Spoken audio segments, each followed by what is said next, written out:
आज मैं आपको डाइस का जो हमारा पासा टॉपिक है उसका दोनों कॉन्सेप्ट जो है मैं समझाऊंगा। ठीक है, केवल आपका 5 मिनट लूँगा, ध्यान से आप मुझे बस सुनते रहिएगा। पूरा जो कॉन्सेप्ट है आपका वो क्लियर हो जाएगा। ठीक है, आपको पता है कि क्वेश्चन में जब डाइस का क्वेश्चन आता है तो इस तरह से आपको जो है दो डाइस गिवन रहता है, दो पासा दिखाई देता है, जिसमें आप सपोज करिए कि आपको हर में जो है एक पासा में तीन तीन आपको फेस जो है दिखाई पड़ते हैं। सपोज करिए कि यहाँ पे 351 है और यहाँ पे आपका है 36 और आपका यहाँ पे सपोज करिए नंबर है 4। ठीक है, और आपसे पूछेगा कि इस नंबर में, इस डाइस में आपके जो हैं अपोजिट नंबर कौन कौन से हैं। ठीक है, तो इसका देखिए सिंपली आसान तरीका क्या होता है। आपको दो पासा दिख रहा है, दोनों पासा में आप क्या करिए, सबसे पहले ये पता करिए कि आपके जो है कॉमन नंबर कौन से हैं। ठीक है, तो ये जो है ऐसे वाले पासा, ये पहला जो हमारा टॉपिक है, इसमें मैं आपको सिखा रहा हूँ कि जब आपका एक नंबर जो है वो कॉमन रहेगा। ठीक है, तो आपको दोनों में देखिए 351 दिखाई दे रहा है, दूसरे वाले में 364 दिखाई दे रहा है। तो जो आपका नंबर 3 है वो दोनों पासा में आपका कॉमन है, यानी कि आपको ये पता चला कि आपको दो पासा गिवन था और आपका उसमें एक ही नंबर कॉमन है। कौन सा नंबर? 3 कॉमन है।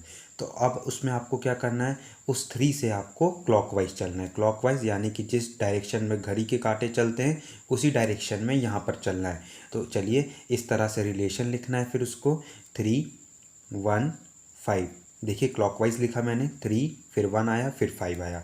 फिर जस्ट इस 3 के नीचे आप दूसरे वाले पासे का 3 लिख दीजिए। ये ध्यान रखिएगा कि कॉमन नंबर जो है ऊपर नीचे लिखना है। ठीक है, फिर उसके बाद चलिए क्लॉकवाइज चलता हूँ, 3 4 6, यानी कि 3 4 6। इस तरह अगर आप रिलेशन लिख लेते हैं तो आपको जो है आसानी हो जाएगा किसी भी नंबर का अपोजिट बताना। तो 5 और 6 आपस में अपोजिट होंगे जो ऊपर नीचे लिखे हैं। फिर उसके बाद 1 और 4 अपोजिट हो जाएंगे, और यहाँ पर कौन सा नंबर नहीं लिखा है, यहाँ पे आपका 2 नहीं लिखा है, यानी कि 3 और 2 फिर अपोजिट हो जाएंगे। तो यानी कि 5 6 अपोजिट हो गए, 1 4 अपोजिट हो गए और 3 और 2 अपोजिट हो गए। ठीक है, तो इस तरह का अगर आप रिलेशन लिख लेते हैं तो आपको जो है पता चल जाएगा कि जो ऊपर नीचे वाले नंबर हैं वो आपस में अपोजिट होते हैं। अब चलिए इसी में जो दूसरा कॉन्सेप्ट है, इसमें फिर से आपको जो है डाइस गिवन रहेगा, और फिर इसमें जो है एक चीज़ अब ये ध्यान रखिएगा कि इसमें आपके जो है दो नंबर कॉमन रहेंगे, दो नंबर आपके कॉमन रहेंगे। ठीक है, तो ये जो है दूसरा स्टेप है जहाँ पर आपको दो डाइस गिवन है और इसमें आपके दो नंबर कॉमन है। कौन कौन से? 4 4 कॉमन है, 6 6 आपके कॉमन है।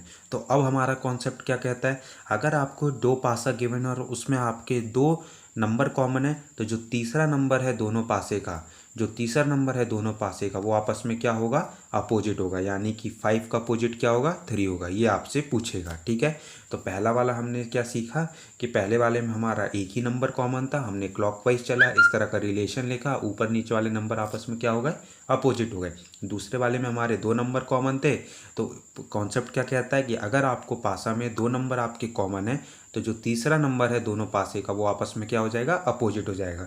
तो ये बेसिक कॉन्सेप्ट है पूरे पासा टॉपिक का। ये अगर आपको पता चल जाएगा तो आपको भले 4 पासा या फिर 3 पासा क्वेश्चन में दिया रहेगा, आपको जो है आसानी से क्वेश्चंस बन जाएंगे। तो मिलता हूँ मैं आपको अगले वीडियो में। अगर वीडियो पसंद आया तो वीडियो को लाइक कर देना, चैनल को सब्सक्राइब भी करना, और अगर अभी भी डाउट है तो कमेंट करके ज़रूर बताना।